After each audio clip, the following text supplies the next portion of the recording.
สบายดีเด้อสวัสดีครับพ่อแม่พี่น้อง FC สุขุสุคนเพาะกันยามแรงเด้อพี่น้องพาส้มเขาหน้าไอดอนบ้าเถอะเกิดงามไม่ดีทุกคนพูนพอดีเลยเราบานออกงามคักงามเนี่ยพี่น้องเลยพวกมีหยามียุ่งอีกนี่ป๊าดดินแถวนี้หยาไม่ดีพี่น้องเลยตอนนี้ตะเวนกาลังสิตกดินทุกคนบรรยากาศเห็นเขาเขียวแดดซองมาจังเห็นเขาทุกคนเริ่มหยาวขึ้นเลยเด้พี่น้องเลยทางนั้นก็เข้าเจ้าก็หวานคือกันเนาะหน้าข้างๆเดี๋ยวให้เบิ้งของเขาก็ของเขาเจ้าก็เกิดเลยเนาะเบิ้งตัวนั้นเขาจะใส่รถอันคูโบตะมาไทยมือเดียวแล้วทุกคนไทยมือเดียวหวานมือเดียวเลยแต่ว่าหูซึกว่าสู่เขาไอดอนบ่ได้เนาะหน้าเขายังงั้นรูปๆนุ่นๆอยู่ขนาดเขาจะใส่รถแท็กเตอร์มา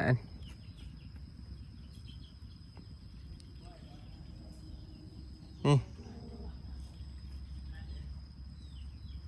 เริ่มงามเริ่มเคี้ยวขึ้นมาเลยทุกคนเพิ่นนั้นเอาดวดมาใส่เรียบร้อยดวดไฟฟ้าเนาะไหวเปิดยามเสาร์เนาะทุกคนเพิ่นก็สิมาแต่ดึกมาจอบเพราะว่าง่วงมันมักมาตอนเสาร์สีแดงๆสิก็บ่เห็นเนาะแดงๆหรือว่าตอนเพลนก็บ่ค่อยมีส่วนนายมักมาตอนเสาร์ทุกคนหลังจากถ่ายเบิ่งเสาร์นี้เนาะทุกคนถ่ายคลิปอันสร้างเพิ่นมาตีเพดานให้แต่ว่ามื้อนี้เพิ่นมาขึ้นโค้งไว้ให้ซื่อๆเนาะทุกคนขึ้นตอนเช้าประมาณ 11:30 นเพิ่นก็แล้วก็เพิ่นก็กลับเลยทุกคนกลับเมื่อเพิ่นว่ามื้ออื่นจังสิมาต่อใหม่เพราะว่าเพิ่นยังสิไปซื้อเครื่องซื้อของเลยก็ซื้อสายไฟอีกแล้วทุกคนวันนี้เพิ่นเฮ็ดข้าวเดียวเนี่ยขึ้นโค้งได้เรียบร้อยนะทุกคนขึ้นโค้งไว้เบิดนี่เลยทุกคน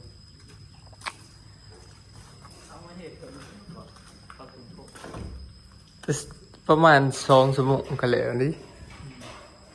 ข้าวเดียวเขาเฮ็ดแป๊บเขามีเครื่องแทกน้ำเลเซอร์อันนี้มันยิงเลยสร้างเขาจะซ้ำหน้าในนาเขาเฮ็ดลาย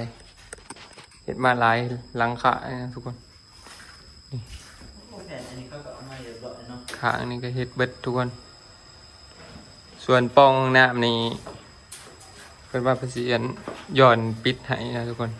จากที่ย้อนยังเลยแต่ว่าสิปิดให้บ่ให้มันโล่งแน่นี่ปิดเพดานอีกเทื่อหนึ่งติบ่ให้มันเป็นโล่งแน่นี่แต่ว่าเพดานมันสิติดอยู่ซ้ำนั้นแม่นแต่ว่าสิปิดต่างหากแม่นปิดอีกต่างหาก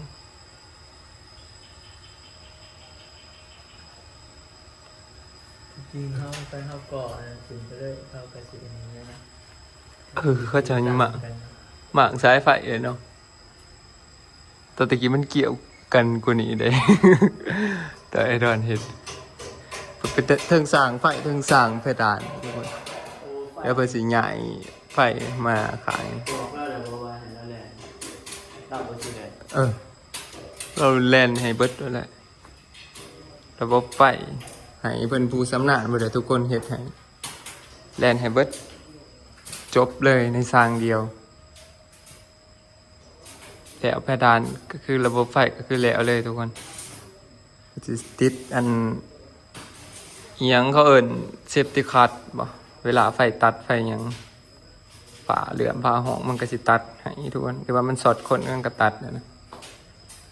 เอามาเปลี่ยนแต่ว่าเราก็ต้องได้เพิ่มเงินเพิ่มยังไงอีกทุกคน อดีจบรถนาแต่ปลากระดานไฟนี่จะเอามาไว้อยู่นี่นะไว้ทางเขาทุกคน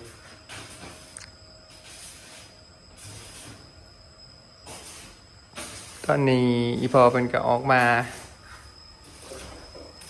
เห็ดใหม่ละแหน่งนะทุกคนบอลเฮาสิกันใหม่ละแหน่งอยู่นี่เนาะ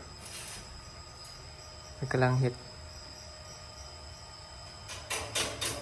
ส่วนหลังคานี่ยังบ่ทันได้เปลี่ยนมื้อนี้เนาะเดี๋ยวสิไปซื้อ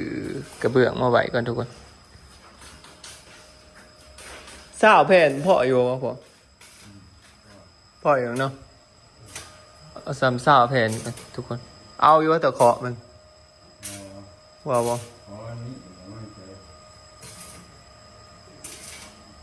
เอาแต่กระเบื้องมัน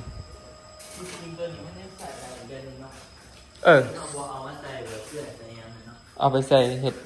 เนี่ยอื่นเขาจะว่ากันซอกกันสะอาดก็ได้ FC คอมเมนต์ตายแฟนเติบอยู่ดอกกันเสียเอามาเปลี่ยนเสาอีกก็เสาเป็นหา10แผ่นไปเลยสะ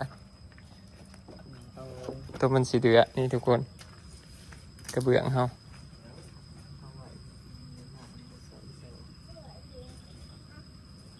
ไว้ใส่ต่อได้อยู่หรือว่าเอาสีมาถะนี่ก็ได้สีมาถะนี่ก็ไม่สีมาถะสีกันซึมดิอันเนี้ยเขาสิไปถ่ายถึงหยาเนี่ยทำไมจะเห็นก็ถ่ายเลยมาทุกคนเดี๋ยวมื้อนี้สิไปซื้ออันนี้กระเบื้องเนาะสิเอาซาเล้งไปทุกคนซื้อกระเบื้องมาอีก20 แผ่นคือสิพอทางเขารถเสร็จไปนำบ่ไปไปเป็นหมู่ซื้อกระเบื้องกันออกมาขนมอันเนาะเอาอันนี้ทุกคนเอาหล่อมาแต่บ้านหมดเลยซื้อใส่รถจักรมาทุกคนไปเอาหล่ออยู่อันปูนมาเพราะว่าเพื่ออันขนสายนะทุกคนขนสายขนเห็ดกันแห่เทกันสาดงามอีดีทุกคนขันเขาเคี้ยวกูนี่แห้งจริงอ่ะทางเดินนี่ก็จนมัน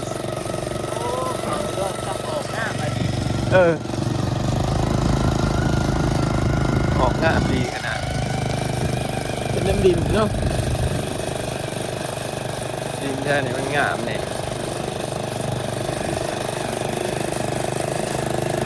ป่ะเดี๋ยวคนไปซื้อกระเบื้องน้ำกันเอานี่เอารถไอรอนไปซาเล้งซื้อมาเพิ่มอีก20 แผ่นพอเลย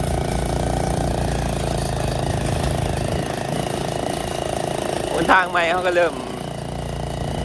อันแน่นนะทุกคนเริ่มเที่ยวไหลง่าย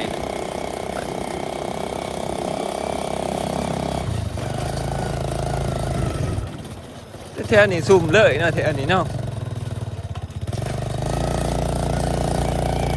เที่ยวมันสูงอยู่ไหมซุ่มอยู่เลย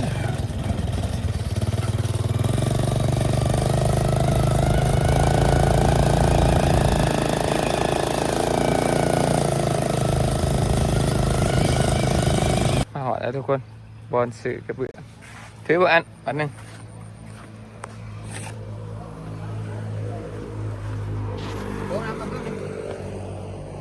มาเอาไม่อีก20 แผ่นทุกคน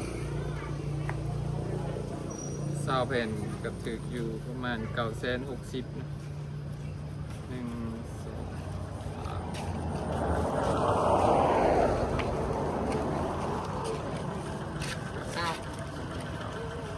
950,000ได้ยี่ตีได้อยู่แล้ว ได้อยู่แล้วเหรอโอเคเป็นละ48เอามาจังกูนั่งตื่น ใบแน่หนึ่งกันเลย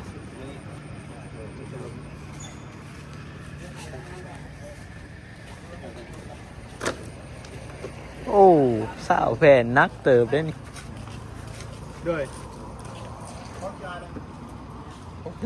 ดูเอาผักก็ข่อย แล้วว่ามือใดไงมืออื่นเขามือโอ้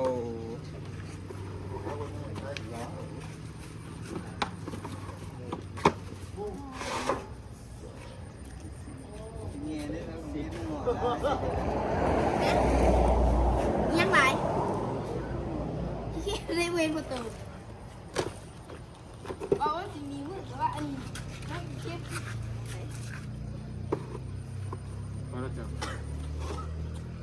จักแฟน สาว คือบ่หาแนวห้องก่อนอย่ามันหักมันแตกนะ เด็กครับ เดี๋ยวพาใหม่ห้องในนี่เด้ๆเอาน้ำนวดมันก็ได้เด้นิบอยู่ฮะนี่นะห้องมาทางอย่างยันอันนี้มันแตกนี่นี่ก็ได้ย่อๆๆกันนี้แล้วเนี่ยอย่ามันแตกทางมันลงอย่างเนี่ยนะเอามาอีกครับ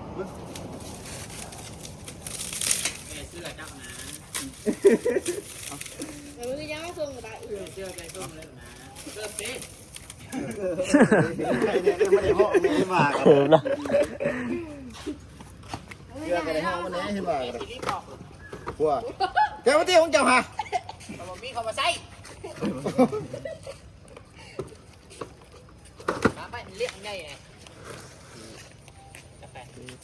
แล้วแพนดีกว่า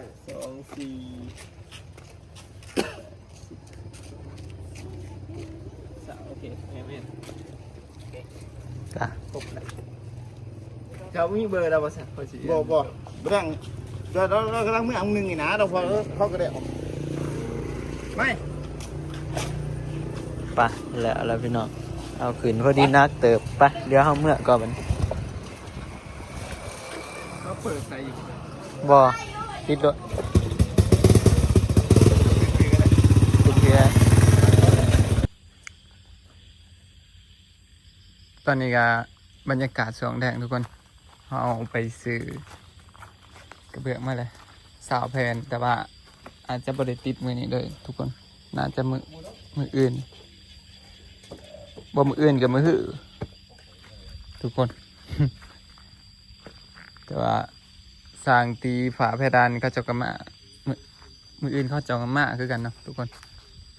มาเห็ดเบิ่งไฟสายไฟเป็นหยาดลงเนาะทุกคนเพราะว่าเขาจะปลดมันสร้างไฟไปอาจจะว่าบริตีเพราะว่าอีพออันเห็ดตัวนี้ทุกคนเห็ดใหม่ละแนงเนาะใหม่ละแนงห้องครัวยังเปิดทันเดียวเนาะมื้อนี้ได้แต่โครงหาง กำลังไหลแซวนี้ทุกคนอีพอมาสวงเพนสวงแรกเนี่ยนะนำมาเห็ดไปนี่เพราะว่าเพิ่นค่าเบียกเนาะสวงเสา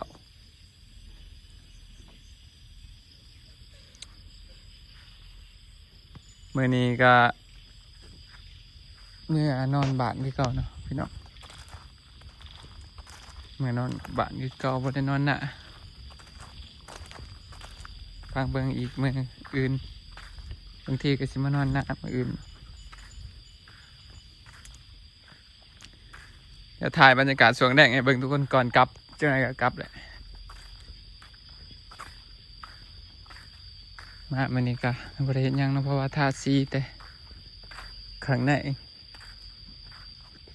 ข้างนอกก็ฟังเบิ่งมืออื่นซะทาสีห้องผืนมันส่วนนี้เขาจะลงไห้ลงหน้าไอ้เลยพี่น้องเขตแถวนี้มันมีหนามเบิดเลยเนาะเขาจะเดิมมาไถหน้าไถให้เดิมมีเสียงเขาจะอยู่ไห้อยู่หน้าหลายคนเลยทุกคน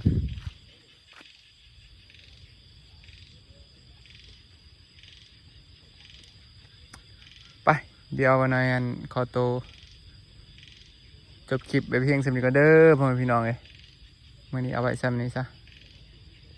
มื้ออื่นสิอัปเดตให้เบิ่งว่าเพื่อนทำไปหอดใส่มื้ออื่นสร้างเพดานก็จะสิมาตีให้โอเคบ๊ายบาย